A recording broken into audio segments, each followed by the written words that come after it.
Hey, this is Sue, and here's a classic Twister Talk show for you to enjoy.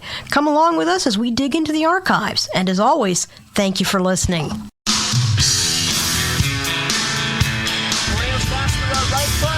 Tearing something apart right now, big time flash.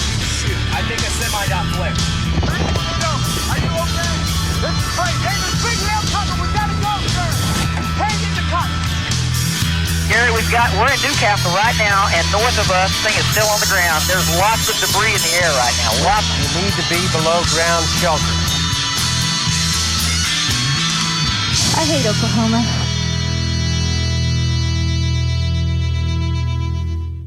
Hey, this is Twister Talk. I'm Gary. I'm Sue. And I'm Brandon.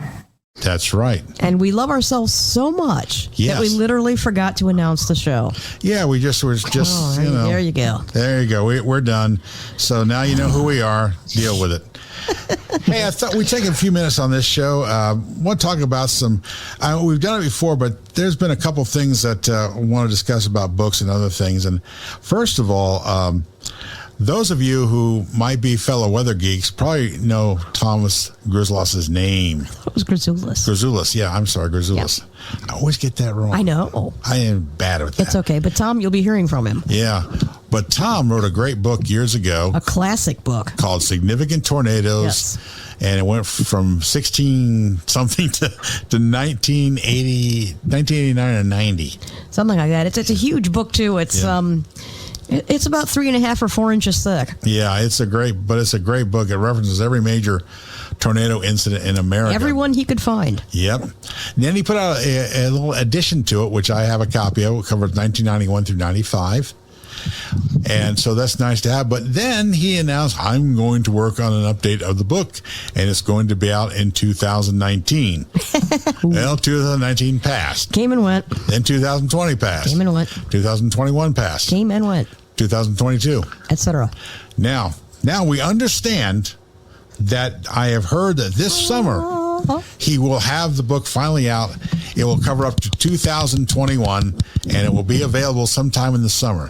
It'll be in 2 volumes because I got a lot. He said I got a lot to cover, so 2 volumes, and it will retail for for both books. I think it's $150. That's a deal. That's such a deal. And of course, it probably should be. I actually worked in the publishing industry. When you have a book like that with a relatively low print count, it's going to be expensive. Yeah, it is. It is. But I understand it will be available this coming summer. Oh, that's awesome. We'll see. Yeah, because, sounds like one to look forward to. You know. Save your pennies, kids. Donate blood, whatever. Make sure you can get the book. Yeah. just a few vials of serum will get you there. That's right. I'm telling you, the first book is a classic. You can still find it in some libraries in the reference section. You usually can't check them out anymore, but you can still find them in there. I remember I ordered mine as out of print bookstore. I think it wasn't Amazon, it was another company. I got the book from them, and when I got the book, Sue, I spent the first 3 days. Oh, I believe it. Going through it. It's a huge book and so many obscure tornadoes. Yeah, and some information on some of the bigger outbreaks that we maybe not had heard about. There's one outbreak in 1932 in Alabama that was really bad because why? There was 2 outbreaks 6 days apart. Oh, man. So the people were getting cleaned up for the first outbreak, and guess what's coming down the door again? It's tornado number 2. And, of course, the awful sounds familiar. Yeah, then the crazy outbreak in 1936. It went through the southern states. You know, Mississippi got slammed, and then Georgia got slammed. In fact, Tupelo, Mississippi got hit with an F5, and it killed 236 people. And it passed within 1 mile of Elvis's house where Elvis and his mom and dad were seeking shelter. Almost sucked up baby Elvis, ladies and gentlemen. Wow. Then the next morning, it hit a town in Georgia where the manufacturing plant was, and unfortunately people perished in the collapse of the manufacturing plant and the fire that came afterwards. So 2 very crazy, tragic tornado days. And so, and when you read a book like that, you find out there have been things that went on that we may not be aware of that weather-wise were very, very significant. And high death tolls, high damage tolls. There was in 1949, just real quickly, there was an outbreak that produced 100 tornadoes in a 2-day period. That's crazy.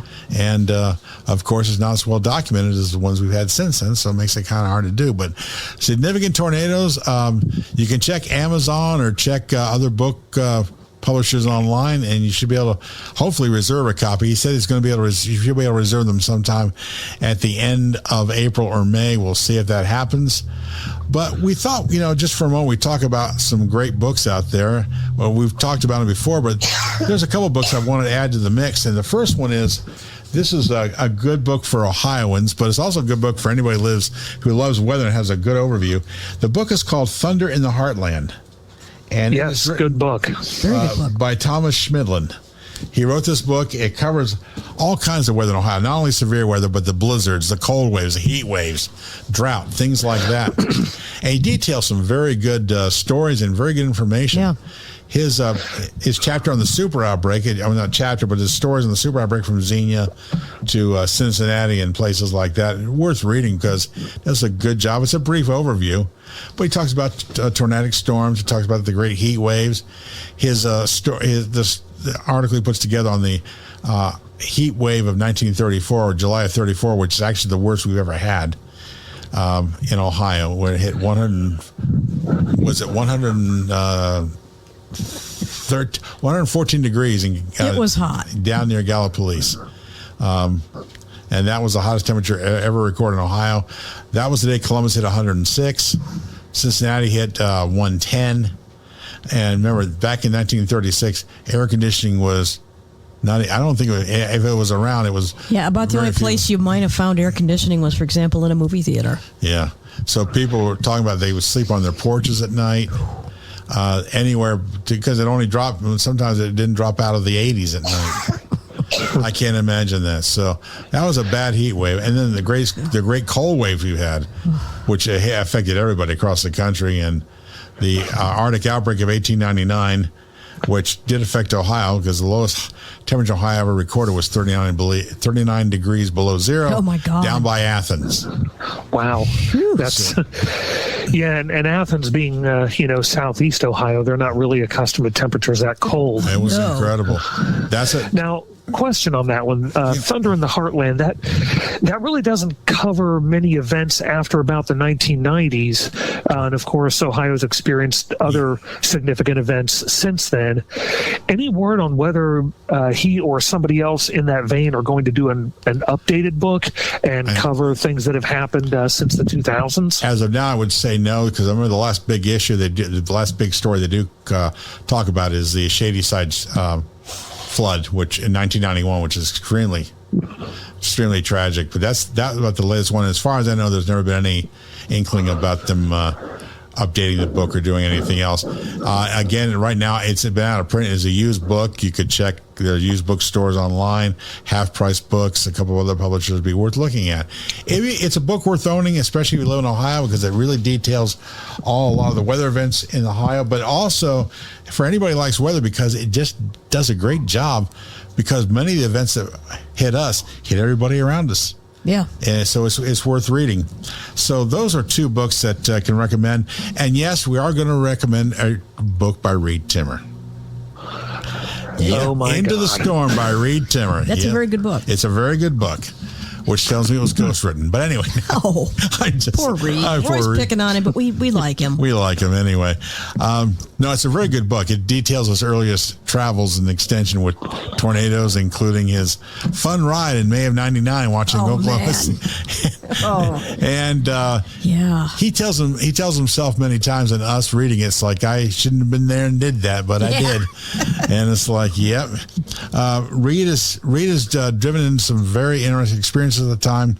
His dear friend Joel Taylor was the driver while Reed was hanging out the window screaming at the storms. So it was really, it's quite a book. It's a good read. It's a fun read, actually. All kidding aside, Reed has never taken himself too seriously. Which is a good thing. It's a good thing, Yeah. But he does. It's a book worth reading. Again, that one is still in print. You can find that. The thing I like about Reed is it's not just that he doesn't take himself seriously, it's also that he has other interests outside meteorology. A lot of people do not know that Reed Timmer plays oboe and plays oboe quite well. Yes. He's also fascinated by geology, and he loves to collect various kinds of rocks and crystals. Mm-hmm. So he's kind of a Renaissance guy. Yeah, he does well known for storm chasing. He works with AccuWeather now, but And he has an adorable dog named Gizmo. Gizmo, yeah, Yes. Gizmo's the more interesting of the two sometimes, but Gizmo is adorable. No, Reed is a pretty brilliant guy for as much as we rag on him sometimes. The guy is a brilliant meteorologist. he really is, and he has chased them for years, and And he communicates well. yeah, he communicates well, and he's done a great job with focusing in on the science of meteorology, and he really does, folks. We always make fun of him, but he's been on the curve of shooting. He's shot instrument-loaded rockets into Yeah. storms. He's working on drones now. He has a Dominator, which is a big, giant piece And of I steel. believe he's getting ready to roll that out again Yep, this season. he's going to be out chasing again, and he does a lot of good things. Another book that I would recommend, unfortunately, is out of print, is a great book by Howie Bluestein. And Yes, that's a great book too. tell everybody who Howie is while I go grab the book here. Howie Bluestein was really one of the pioneers of scientific storm chasing, and an interesting personal story of a connection I have with Howie Bluestein is I had an insurance agent, and I went into her office to sign up for some stuff, and on her wall was a photograph of a framed photograph of a tornado with a framed letter from Howie Bluestein confirming that yes, indeed, her photograph was a tornado. Oh, wow, that's cool. Isn't that great? Yeah. And I thought she was just an insurance agent. Howie Bluestein, if you don't know who he is, he works at the University of Oklahoma. He's a professor of meteorology there, but he takes his students out every spring to go storm chasing. Yeah, he's taught generations of students. And he does a very good job. Yes. He's a very personable man. I don't think we've ever seen him speak at any of the symposiums. I don't think he's ever been. No. I don't think he's ever been to the ones No. here. But this book is called Tornado Alley, Monster Storms of the Great Plains by Howard B. Bluestein. This is worth owning. Again, it's out of print. Unfortunately, a lot of these weather books are out, which is too bad because this really is a good book. Yeah, the trouble with a lot of weather books is they basically get one printing, and that's it. Because, the market is not gigantic, unfortunately. Yeah. For his book, it should have been because really, Oh, yeah, it's a that book classic. has got great pictures. But Yeah. in a conversational way, he talks about Yes. storms and tornadoes in a really academic way. I mean, without a conversational way. Excuse me. Just saying, hey, here's what we do. Here's what I see. Here's what's going on, and he does a great job. And he has been on the cusp of a lot of good foundation long and a lot time. of good discoveries. Yeah. and a lot of information that he's discovered that he's put together over the years for people. He's written many papers on He was severe weather. he was one of the first to take a Doppler radar out in the field. That's right. Yep, he was, and he was one of the first to try to deploy instrument packages in the path. So that's great. He's a good guy, and he's he's been interviewed. He's been on so many tornado specials or weather specials that you can't count them. But if you find a copy of Tornado Alley, grab it. The pictures are great, but also his narration of the stories in that book are just wonderful. Yeah. And he's worth reading. He really is. I would also like to recommend a couple of books here as well. Sure. One of them, and these are probably also out of print now, but I can think of 3 titles here that I could suggest are good reading. One of them is the book Tornadoes, Television, and Turmoil by none other than Gary England. And that book is, it describes his entrance into, the world of broadcast meteorology. He reviews some of his earliest experiences, what got him into broadcasting, some of his first stints as an on-air weatherman, and kind of how he built himself up, built up his his name recognition, but also helped to really build up KTV out there in Oklahoma as a kind of a premier information source for severe weather information. So it's been a while since I've read it, but it's definitely a good read. So I recommend that one. There's another one, of course. We've talked about it before. It's, of course, Big Weather by Mark Svenvold. That's a classic. That's a great book. Now, Everyone should read that. As we've discussed, Mark is a poet, really, and a kind of a cultural observer more than anything. So the book is not as much scientific as it is kind of his cultural observations on the ways in which weather affect us, and the ways in which we kind of the ways in which we internalize it, deal with it, how it permeates and influences our culture.